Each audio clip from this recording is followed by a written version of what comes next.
because you're seeing a lot of top picks coming from Talon, very strong picks, that kind of thing. And the crazy thing about it now the opportunity for them to secure the Talon and Sia TTG is definitely going to be working them in their favor. Glacier is one of the few go-to picks as well, but the same thing applies to Sia with Talon PH. I think the next round, if given the opportunity, Glacier is still going to go back into the hands of Sync for sure. However, in this game, really, I feel like you just gotta give your. I tip my hat to Cecil as well. He really ensured that all the cards are in their favor. And despite, like I said, despite the point differential, he still ensured that point-wise, they will be the one in terms of control. Really force them to the decision where, hey, you want to go to our goal points, you can, and we will hit you from the back line. You want to Rayquaza, we're still also going to be nearby. Although yes, they did get a couple of great secure and some great takedowns and secure for some of the members here on Team True Gravity, but the time interval to try to get back into the Rayquaza was just too short for them. Or I guess you could say it was too long, because by the time they decided to go for Rayquaza, most of the members already respawned and back and fresh for the fight. But still, Vulcan with the steal though, that is. That was absolutely insane here. But interestingly, with Sing going in with the sludge bomb, right? But I guess I can somewhat understand, right? Because there's really not much contact play coming from the side here or Team TrueGravity composition as well, right? Like, not really big damage contact. Sure, Lapis can get pretty close, but it's not really insane amount of damage, right? So when with the sludge bomb, it's damage over time, but most importantly, there's also that slow as well. We should help them try to chase down some of this player once they really get on top of them. But in terms of control of momentum of the round, it just was in the hands of Team TrueGravity, especially towards the end there for sure. I wasn't favoring the positioning at all. I think what 𝗟𝗏𝗶𝗵𝗵 did was, I understand in the position they're already having the advantage of numbers because they've already cleared out a few members from Team TrueGravity, but because of that, they got a little bit too comfortable with their situation, and then they kind of disregard their positioning. I was wondering why was it. But then again, this is really not the end, right? There's still the second game here, still the best of 3 flavor. However, it was an unfortunate one. They could have win it out with the Intelligence in their hands here. Now the Intelligence is going to be falling back into the hands here of Team TrueGravity, unless they have something else to say about here. But there's too much Pokemon that's currently a threat in the hands of members of Team TrueGravity. However, Zeshul, player stats here, absolutely phenomenal here. Oh wow! I mean, he's a phenomenal player. We've seen some great plays being played by him together with the team as well. Team TrueGravity. I do see this pattern, and I can finally say this after witnessing all the matches from TTG, right, from start to finish. They have this pattern where they always win game 1 against all their opponents, meaning that it's something normal. And the only time when they actually won 2-0 is actually against Team 𝗟𝗏𝗏𝗏𝗏, right? But whenever they have a 2-1 series, yeah. So game number 1 they win, game number 2 they will lose out, and then game number 3 they make it a win for themselves as well. They have always secured this from themselves. Ironically, shit. Correct me if I'm wrong, right? But ironically, I think it was only against Talon in that 2-1 where they didn't actually win the first round. Yes, exactly. they were the only kryptonite in the upper bracket. So Talon eSports, yeah. So this is not the same pattern that we see in the upper bracket, but in the lower bracket so far today. Like I said, different beasts altogether. Like this time, Team TrueGravity, they're on the right foot, winning game number 1, and we've emphasized on the importance of winning game number 1 in this current format. You somewhat use some of your comfort Pokemons, not meta, and so I guess this is definitely something that now this is going to be very, very troublesome for Team Talon BH. I guess if we follow patterns, I'm guessing TTG will struggle. They have not really gotten a really good time in game number 2, except for that match against Team 𝗟𝗏𝗏𝗏𝗏. The thing is, I think it's really great. Like, initially, I was finding it quite curious on why he actually went for the IC, but I guess it's mainly because of the fact that he just needs some form of disengagement away from the cross, right? You get Rock Tomb, sure, you get eject Butter, but Rock Tomb is such a low cooldown, right? That kind of thing. So you get Rock Tomb, and what happens then, right? So I see with the additional dash just give you some form of security, and also still does pretty great damage as well. Giga Drain. That one is actually a pretty... No, not picking up Giga Drain is still somewhat of a questionable thing for me, but I can somewhat understand because think of it this way, right? Sure, you are doing Giga Drain, but you're doing a Giga Drain into such range, like really painful range damage, right? Like Hyper Voice, Icy Wind. And you don't have the mobility from Petal Dance anyway, so basically you being close enough to create that situation running a Solar Beam is kind of tough. Yeah, that's true, understandable, right? So, but either way, it was such a well played for the first game itself. Now second game's come to the mix as well. A lot of things is on the line. Team TrueGravity, of course, has one game at one point in the bag as it is. Still, once again, with that win, is still bolstering their confidence here. Their momentum seems unrelenting here at this point. It can't be stopped. I dare say, unstoppable at this moment here. There was a 𝗟𝗏𝗏𝗏𝗏 tried to uproar and try to stop this momentum, but just failed to do so. They still have one more chance and try to bring this into a game 3. If not, another team will be denied and knocked away by the hands of Team TrueGravity. Oh yeah, and I think that they have already slayed most of the countries actually participating in the competition. Will Philippines be another one in their books, or knowing Team Talon BH and how strong they can be, will they be able to actually make it a win here for this game number 2 and force that game number 3 upon Team TrueGravity? They've done this before. They have won before, and I believe that they should be able to actually do so here in this game number 2. Now I'm curious to see what they will draft out here, and I believe that the players are all ready. You can clearly see that they have all written back to their respective positions. They're getting ready to jump into the lobby and into the drafts in a few short moments. So get excited, everyone. If you guys are tuning in the live stream, show your support for which team you are rooting for. If you're rooting for Team TrueGravity, the representatives from the India regional champions, or you're rooting out for the Talon BH, which is the Filipino champions. And it's been such a crazy ride for these guys here. But now here's the grand plan right now. When we go to the draft, is what will be the next way for them to really tackle it? 𝗏𝗏𝗏𝗏𝗏, by the way, 𝗏𝗏𝗏𝗏𝗏 is still in the pool. I don't think any of both of these teams has already utilized the 𝗏𝗏𝗏𝗏𝗏 in the hands of both Vulcan and on the side here of 𝗘𝗺 too here. So maybe the 𝗏𝗏𝗏𝗏𝗏 might actually play a very key role in terms of trying to really secure for them, right? Then again, there is still a lot of... They still need to figure out how they want to deal with this backline damage dealers. There's still the Buzzword here. I would have loved to have LeBron with the Buzzword in his hands. That should be able to try to make things a lot more easier and be very disruptive as much as possible. But the real question is whether Team TrueGravity is going to let that Buzzword through. So far, they have been very favorable with the Umbreon brand so far. Oh yeah. And still going to stick with it, by the way. Stick with it, by the way. But they banned the Slowbro, meaning that potentially... Oh, so because Talon BH gets first pick. So I guess they're going to get their hands on the Buzzword this time about. This is the one. LeBron smiles across the boards here for sure. Definitely going to be very satisfied with this one with the Buzzword. However, what's going to be the next pair here? 𝗟𝗏𝗏𝗏𝗏 would have been great, but they don't really have the 𝗟𝗏𝗏𝗏𝗏𝗏. The 𝗟𝗏𝗏𝗏 was actually used in the last round. Yeah, it was by Talon BH, yeah. So the next best support for healing will be in the hands of the Eldegoss. Yep, so they paired up Eldegoss together with the Trevenant as well. I think this is a great pairing altogether. Team TrueGravity, they will be the ones securing this in Talon for themselves. And this time, they're also running the Crustles for the draft and this Dragonite. Masquerada. This didn't appear in the whole finals, right? I mean, yeah, it did appear in the finals. It did appear in the regionals for sure. Twice. I forgot whether it's East Asia or Southeast Asia over here, but still be on the same again. Team TrueGravity, there's something that we don't know here. Now, Team TrueGravity, they are running this weekly.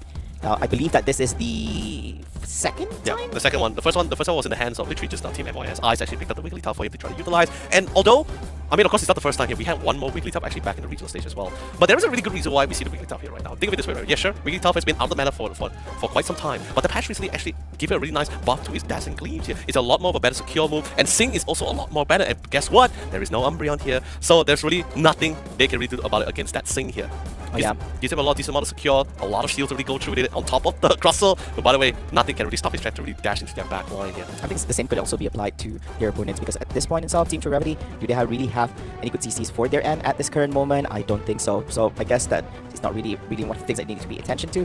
But we'll see the outcome here for this game. It does seem that the draft is complete, ladies and gentlemen, for this game number 2. And hopefully you guys are getting excited because this is going to be quite a battle itself. Now, just a recap to everyone, that Team Talon PH needs to win this game number 2 to force game number 3 here in this series itself. If Team 𝗵𝗵𝗵𝗵 actually wins this game number 2, meaning that they'll win the series by winning 2-0 against Team Talon PH, and it will not be a game 3 itself. Now the game is underway, ladies and gentlemen. Let's jump straight to it, and Pokemons are going to be going straight into their respective lanes right now. Of course, we do anticipate this. It's going to be the Yasuo going off at the central area, getting some levels for himself, so he can actually get online real fast here for the whole team. And after a while, it's going to be rotating either top or bottom lane to provide some sort of resistance to further amplify the progression here in the game. Meanwhile, here is going to be the Elgas together with the Buzzwole at the top lane for the side. Team Talon putting on the pressure here, forcing the people, forcing him to actually use the eject, but still insufficient to actually stop him from getting taken down here in the hands of Team Talon PH. A strong start here for the Philippines champions. You don't think there's nothing about how the Wigglytuff will be playing. It's definitely going to be playing alongside with the Dragonite, and it feels, I won't say it's a direct counter, but it can be quite useful for the Buzzwole because with the Sing itself, right, long enough, not only will you slow the movement speed, by the way, good catch, decent amount of damage, however the Buzzwole gets relatively down low and slow, and unbelievably, 𝗵𝗶𝗵𝗵𝗵 will be able to get the finishing off not just on 1, but 2 KOs here. Absolutely great.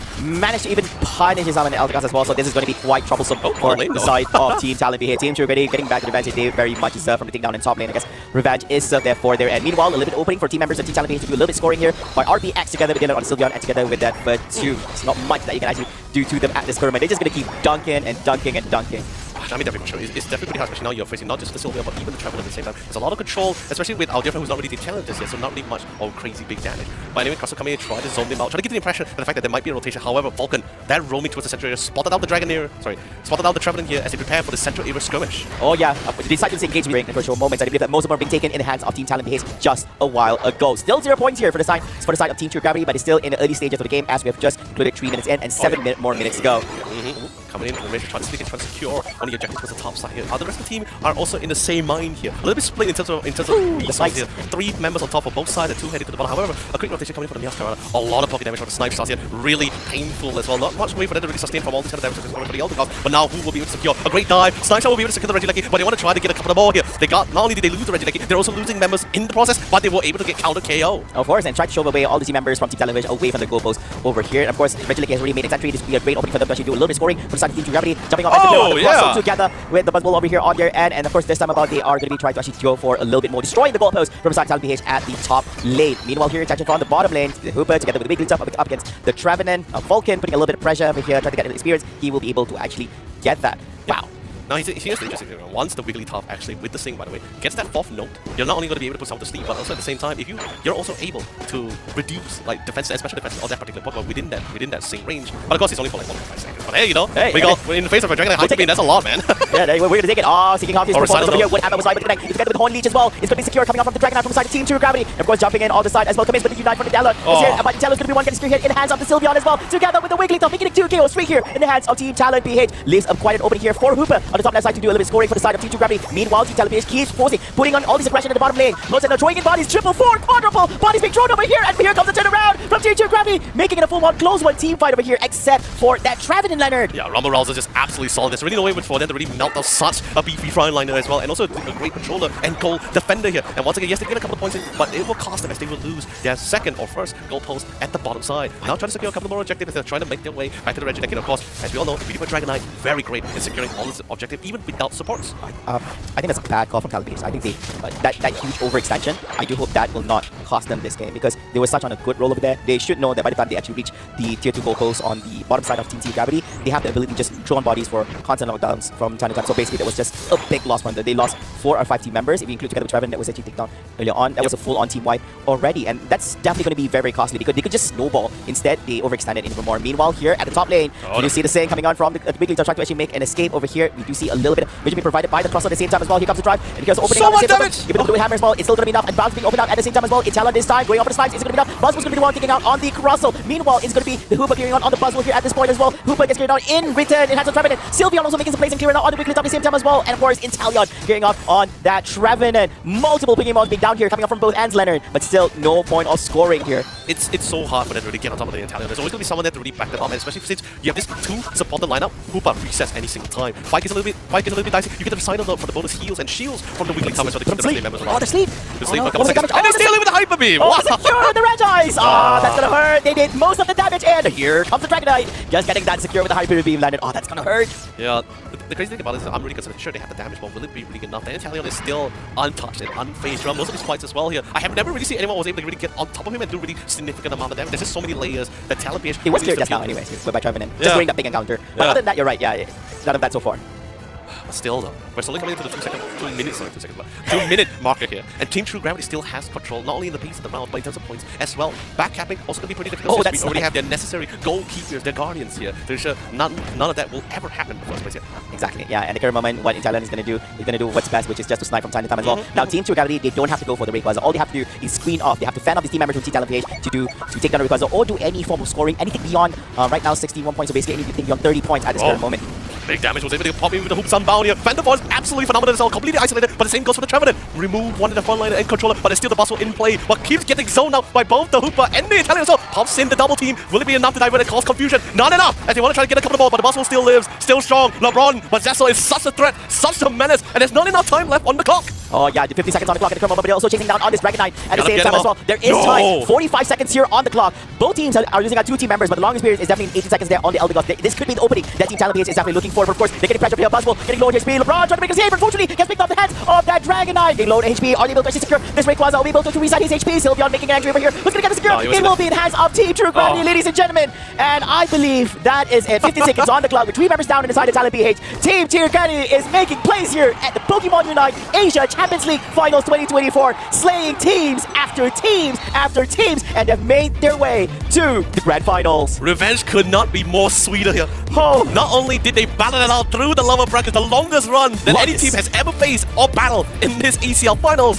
but also the icing on the cake, the revenge match against Talon PH truly showed them who is deserving. But of course, with that being said, such a phenomenal performance coming from Talon PH, really showing us the creativity and the innovation. Their energy and their positivity will not be forgotten, and of course, well deserved and well respected for. But then again, such an achievement for Team True Gravity here, showing India's paralysis in the Pokemon Unite eSports scene, totally making their countrymen proud. But now it is the time, Flavor, as they prepare for the potential grand finals against Team 𝗵𝗏𝗏 here, who has been comfortably watching all of this action happening before them on their high iron throne. Yeah, and before I also want to talk further about this, let's start with saying congratulations to Team True Gravity. They've made a long journey. They've crawled, literally. They did a military crawl through the lower bracket after getting stomped by Team Talon PH at the upper bracket round number 1. They started off their journey today at round number 1 of lower bracket, went through the quarterfinals, the semifinals, and winning their revenge match, a clean 2-0 against Talon PH, and now they've made it to the grand finals. And secondly, ladies and gentlemen, of course, I believe that Team Talon PH deserves a big round of applause. Being here as the Philippines champion,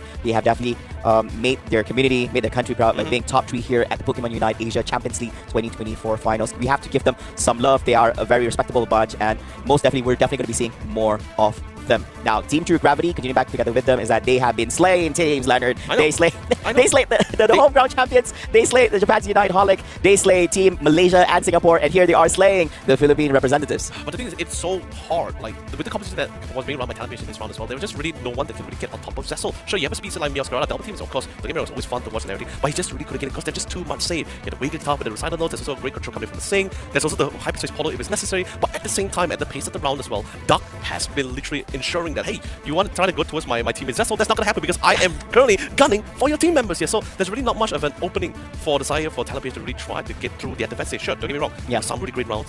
There's some really great cracks coming from both RBX and LeBron here. Definitely for the fact that Dylan coming in with the follow-up damage is absolutely significant. But towards the very end of the Rayquaza pit, even you saw it itself, and I think we can see it through the replay as well, Zessel was really just untouched. Very comfortable. Just sniping from a distance, just poking it out here, and just biding the timing. And let's be honest, this is an Italian, by the way. In the hands of such an amazing player like Zessel here, he's been having an absolute ball, just making things so hard and so painful as they try to take that Rayquaza. I think I still remember his positioning during that Rayquaza pit as well. He's in a very, very comfortable position. He had covers on the top side, he's covers on the bottom side. It does not require him to actually do any form of movement at all. Even if anything, he still has to eject during that period of time. So he was actually free hitting the whole time as well. And the thing about Talon is they were on their dancing shoes. They have to juke things out. They have to ensure they don't get hit by this knives. They want to make a point of entry here. If they're able to juke out a flu and actually engage with the team members from Team 𝗵𝗴𝗵𝗵 in a much more better manner, then I think that's going to be a win for them. But it's tough because Talon has been right there all that while. You're literally trying to enter a fortress there with a professional sniper being hired from the other end. So it's going to be a very, very problematic situation for them as well. Wow. There's a lot of saves and a lot of heals and shields coming from the side here of their team. This double support lineup, right? It's really horrifying here because we're not talking about like a 𝗘𝗵𝗶𝗵𝗵 or anything, right? We're talking about the weekly time, right? You got really great skill with the damage. I want to give credit to him. You have Sing, who can be quite disruptive depending on how many nodes, I guess, the fourth node, right? If you can get the fourth node, that's pretty great. And remember, they don't really have an Italian on that team on the side of Talon. Their line composition, sure, you got some range damage, but they don't have. Yeah, it's not really a long range. It's just a mid-range Pokemon. That's all. So in other words, you're always going to be within the range of Sing here. There's going to be a lot of contact play where both the weekly top and the Dragonite can really thrive. And if it gets too dicey, 𝗵𝗶𝗵𝗵 comes in with the hyperspace call. But I also believe the 𝗵𝗶𝗵𝗵 also had the Resonant Guard item as well. So when he popped that ultimate, that additional shield just makes him an absolutely frontline tanky support as well. So hard. If you even saw it jump into the front line too, to really be that additional layer, there's just so much things they need to peel through, and they just didn't have the necessary damage to do it. Okay, I'm glad that we're also witnessing on the highlights here. But of course, we're beginning with this game. Yeah, this is the first game here. We're seeing this, something. I think this was quite a big upset because Team Talon BH already was. They were on a great let me see the snipes. Yeah, look at this. I mean, look at all this is happening. Like, they're just standing there. Oh man, it's a positioning. I think the worst positioning. I mean, a lot of people have been talking about Team Talon, but I guess like Venusaur has it even worse. But also looking at the second game, I think this is what we're very curious about as well, and see how things actually happen. I think 𝗵𝗵𝗵𝗵 as well. They had a great idea of how they actually play it, but then still, you can't beat what Talon has to offer for this game. He's having an amazing time. The only time you can actually catch on Talon if he actually pushes forward and actually makes any form of mistake, which is something very minimal happening here for the side of Team 𝗵𝗵𝗵𝗵. Now, I think this is doing bottom segment. I think we missed out a little bit here. I think before this particular segment happened, it was actually the Wigglytuff doing the Sing and hitting off on the Buzzwole together. If it's not this one, it should be the next Reggie attempt going off in the bottom, which Dragonite actually sniped it up. Oh yeah, that would be definitely solid for sure. But the problem was really is just the fact that, don't get me wrong, Dragonite is great, but I felt there were a lot more. There were other solutions for divers to really get into it. Talon PH, let's be honest, they may not have the craziest Pokemon pool compared to some of the others that we've seen, but there's still a lot of options for them to go for. I'm just really surprised we just didn't see that actually. And okay, this is the one that we had. Look at Talon. He doesn't have to change his position. He's been staying in that area, on the right area, for the longest time here. He doesn't have to shift his position so much. Only at this point, he's forced to move just a little bit, just in case. But at this point, there's no more 𝗵𝗵𝗵𝗵. So basically, they only lost out on the Crustle and basically the 𝗵𝗶𝗵𝗵 together with the Wigglytuff. But still, no answers there for Team Talon for the side of Team 𝗵𝗵𝗵𝗵. No, but you see, here's the thing, right? Sure, you're getting KOs, you're getting pickoffs, but Zessel is still piling on the damage uninterrupted here. And the only time we ever saw the Wigglytuff actually fell, which you saw in the highlights, was when he overextended himself. And you saw the 𝗵𝗶𝗵𝗵𝗵 positioning, right? Yeah. Resonant Guard pops in the ultimate. He suddenly becomes a tankiest guy in the round as a support is absolutely phenomenal. And I think we've seen a lot of Resonant Guard 𝗵𝗶𝗵𝗵𝗵 as well in the other regions too. So yeah, it's a really nice pickup for sure, especially in this really tight spot here to really just keep on adding those layers for the squad. However, still such a great run for Talon BH here. It was been a great uphill climb, but now unfortunately it's time for them to rest as we currently watch the final series. Potentially that we have here is going to be in the grand finals, Team 𝗵𝗵𝗵𝗵 versus Team 𝗵𝗵𝗵𝗵. Yeah, and if I was 𝗵𝗵𝗵𝗵𝗵, I'll be very concerned. I'll be scared just a little bit, I guess. I'll be just watching Team 𝗵𝗵𝗵𝗵𝗵 just stomping off all these teams in lower bracket. Right. Who are these guys? Look at, they are crushing it in lower bracket. Okay, Team 𝗵𝗵𝗵𝗵𝗵, now they've had a pretty good run. They have not lost a single series in the upper bracket. They beat some monsters there in the upper bracket, making their way here to the competition itself. They beat out Team, I think I remember this one is I think 𝗵𝗵𝗵𝗵𝗵. They beat up 𝗟𝗵𝗵𝗵𝗵, which is the Talon champions. Yeah, they also beat Team Rise, and they also beat Talon eSports in the upper bracket finals. And here they are at the throne for the longest time. They have not played a single series so far, and they're about to go up against a team which has fought 1, 2, 3, 4 best of 3 series today. And if you add up together with the match that they actually fought yesterday, 5 best of 3 series in total, and they're about to jump into their 6th here in total later on after this. But of course, guys, ladies and gentlemen, remember, here at the grand finals, the team that goes to that flows from the upper bracket, which is the 𝗵𝗵𝗵𝗵𝗵 from Japan, they are only required to actually win 1 best of 3 series to become the winner and champion for the Pokemon Unite Asia Champions League 2024. Whereas Team 𝗵𝗵𝗵𝗵𝗵, as they hail from the lower bracket finals, they are required to become the champion. They're required to win the first best of 3 series and then force a grand finals reset. Now, of course, this reset only happens if the champion of the lower bracket finals, which is Team 𝗵𝗵𝗵𝗵𝗵, wins that game, the first best of 3 series. I mean, definitely for sure. And just looking back from the journey that he had ever since being sent to the lower bracket by the hands of Talon BH, such a phenomenal journey. Sure, hard-fought one, definitely for sure.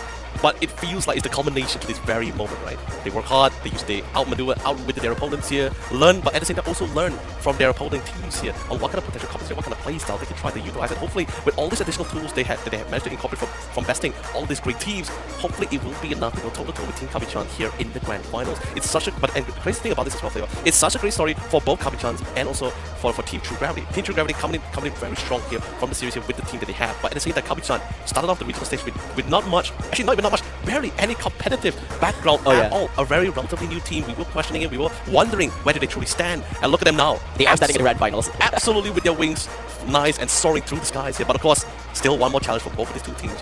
There's only one shall rise and rule, and only one shall fall. Yeah, it is going to be the final series here in the competition. Later on in a few short moments, I do believe that we will be witnessing the grand finals, ladies and gentlemen. Team 𝗵𝗶𝗶𝗵𝗁, Team KS for the winner for the upper bracket finals up against Team 𝗵𝗵𝗵𝗵𝗵 from the lower bracket finals. And this is definitely going to be a series you don't want to miss, as the winner and champion for this year will become the winner and champion for the Pokemon Unite Asia Champions League 2024 finals, and also getting themselves with a whopping $40,000 prize pool for themselves. Of course, thanks so much to our production team as well. It sounds like getting it happen. Of course, by just being here in the grand final, both teams have secured a minimum of $20,000 being in second place. 10,000 USD in third place over there should be for Team Talon PH, for them to actually get third place. 7,500 USD should be in the hands of Team MYS. We also have the 4,000 USD for the 5th and 6th place winners. That is going to be Unite together with Team Rise. And of course, last but not least, 1,500 USDs for 7th place for Team 𝗵𝗶𝗵𝗵𝗵 and Team 𝗟𝗏𝗃𝗃𝗏. Honestly, yes, monetary prizes is always great, but the fact that these teams are able to showcase to represent their region and to showcase the countrymen, it's been such an honor for these guys and great pride. But of course, ladies and gentlemen, once again, we'd like to give a massive shout out to our official partner for the Pokemon Unite Asia Champions League 2024. We are currently supported by ICE eSports 5G and Twitch, and sponsored by 𝗂𝗏𝗏 and Republic of Gamers. Seriously, you guys, thank you wholeheartedly for giving such an opportunity for not just the viewers, the talents, but the players to showcase their abilities on such a grand stage here at the Iconium and Thailand, Bangkok. Oh yeah, most definitely. Without their support and without them together, these amazing entities and parties, we're not able to actually have all these amazing actions just for you here at the Pokemon Unite Asia Champions League 2024 finals. And of course, in a few short moments before we kick start with the grand finals, I'm so excited. I do hope that they get to actually interview both teams before they start and see how things are. And oh man, we've seen a lot of upset. We've seen a lot of exciting stuff happening over here. Who doesn't love a good Cinderella story? And that Cinderella story at this current moment is going to be Team 𝗵𝗵𝗵𝗵𝗵 and of course Team KS. They are soaring through the upper bracket, and they're definitely looking to just have a clean victory here at the ACL finals and not letting Team 𝗵𝗵𝗵𝗵𝗵 continue their rampage, their stompage here in the competition. I mean, battle-hardened team against Team 𝗵𝗵𝗵𝗵, who has had a flawless run for these ACL finals. It is definitely going to be a fantastic game to watch here. And the crazy thing about it as well, we're talking about this is no longer a battle between Brain versus Brawn. This is all out brawls between such two Goliaths of a team here. Team 𝗵𝗵𝗵𝗵𝗵 definitely trying to secure themselves for the grand finals to represent India. At the same time, 𝗵𝗵𝗵𝗵𝗵 also showing the fact that we are the newest and possibly greatest talent that Japan has ever produced here. But of course, ladies and gentlemen, with that being said, we're going to be taking quite the long break as our players need to prepare for the one final battle. So don't go away for too long, because more Pokemon Unite ACL battles will be coming to you guys right after this. See you later, Pokemon trainers.